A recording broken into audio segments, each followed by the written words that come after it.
Chief justice یحییٰ آفریدی کے بارے میں یہ بات سامنے آئی ہے کہ انہوں نے جوڈیشل کمیشن اجلاس میں جسٹس امین الدین کے خلاف ووٹ دیا۔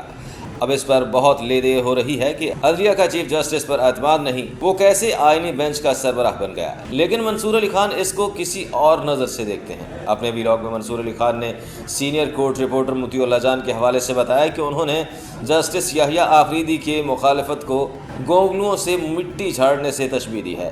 بقول منصور علی خان، مطیع اللہ جان نے کہا کہ جسٹس یحییٰ آفریدی نے جب دیکھا کہ جسٹس امین الدین کے پاس حکومتی ووٹ زیادہ آ گئے ہیں، جن کی تعداد 7 ہو گئی ہے، تو انہوں نے سوچا چلو میں دوسری سائڈ پہ ووٹ ڈال دیتا ہوں۔ خیر، یہ مطیع اللہ جان کی رائے ہے۔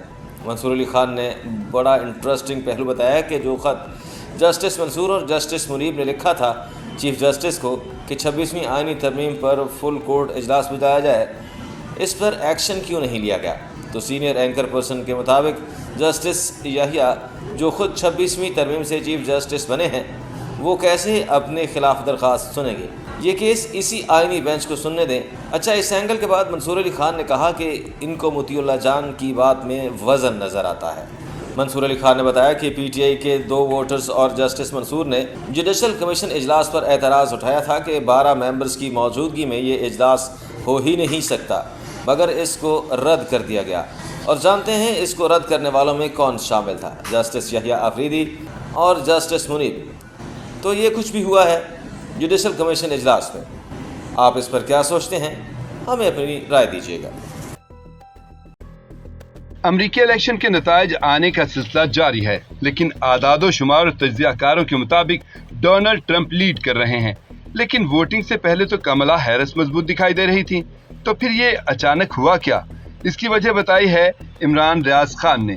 یوٹیوبر عمران ریاض خان نے اپنے ولاگ میں بتایا کہ ٹرمپ کو زیادہ ووٹ کیوں مل رہے ہیں۔ دراصل ان کے مطابق ٹرمپ نے امریکہ میں اسٹیبلشمنٹ کو للکارا۔ انہوں نے برملا کہا کہ ہمارا مقابلہ اسٹیبلشمنٹ کے ساتھ ہے، اور ٹرمپ کے اینٹی اسٹیبلشمنٹ بیانیے کی وجہ سے ہی ان کو ووٹ پڑ رہے ہیں۔ عمران ریاض کے مطابق ٹرمپ کے زیادہ تر ووٹرز میں نوجوان شامل ہیں، لیکن ابھی حتمی نتائج نہیں آئے۔ اس میں کچھ وقت لگے گا کیونکہ امریکہ میں 6 ٹائم زون چلتے ہیں، تو ہر ایک کے ووٹنگ ٹائم ختم ہونے میں فرق ہوتا ہے۔ عمران ریاض نے ایک بڑا دلچسپ موازنہ کیا۔ انہوں نے پاکستان اور امریکہ کے الیکشن کا تذکرہ کیا کہ امریکہ کتنا بڑا ہے۔ وہاں نہ تو موبائل بند ہوئے، نہ انٹرنیٹ بند ہوا، نہ امیدوار اٹھائے گئے، نہ چادر اور 4 دیواری کا تقدس پامال ہوا۔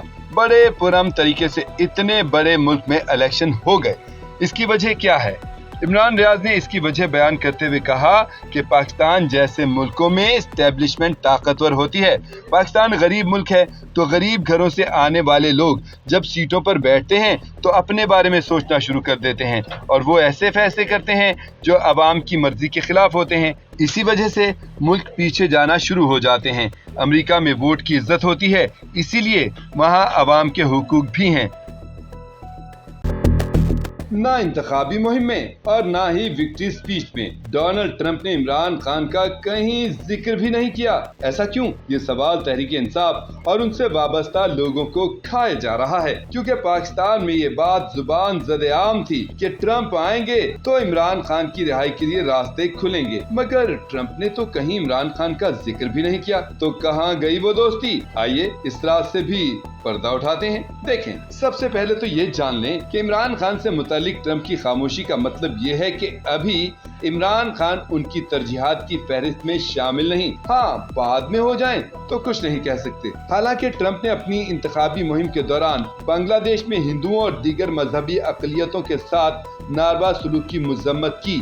وہ چاہتے تو پاکستان کے سیاسی حالات پر بھی بات کر سکتے تھے، مگر انہوں نے نہیں کی۔ پاکستان اور بیرون ملک تحریک انصاف کے حامیوں کو یہ امید تھی کہ ڈونلڈ ٹرمپ عمران خان کی حالت زار پر توجہ دلانے کے لیے کچھ نہ کچھ کریں گے، کم از کم ایک پوسٹ ہی صحیح۔ تو جب ایسا نہ ہوا، پھر سوال آیا اس دوستی پر جس کے بارے میں بہت باتیں ہو رہی تھیں۔ تو جناب یہ جان لیں کہ ڈونلڈ ٹرمپ صدر تھے تو انہوں نے اس وقت کے وزیر اعظم پاکستان عمران خان سے کئی بار ملاقات کی اور انہیں ایک اچھا دوست کہا، لیکن یہ دوستی ذاتی نوعیت کی نہیں تھی۔ دراصل اس کے پیچھے افغانستان سے امریکی انخلاء کے عمل کو شروع کرنے کے لیے طالبان کے ساتھ ملاقاتوں میں مدد فراہم کرنے کا عنصر تھا۔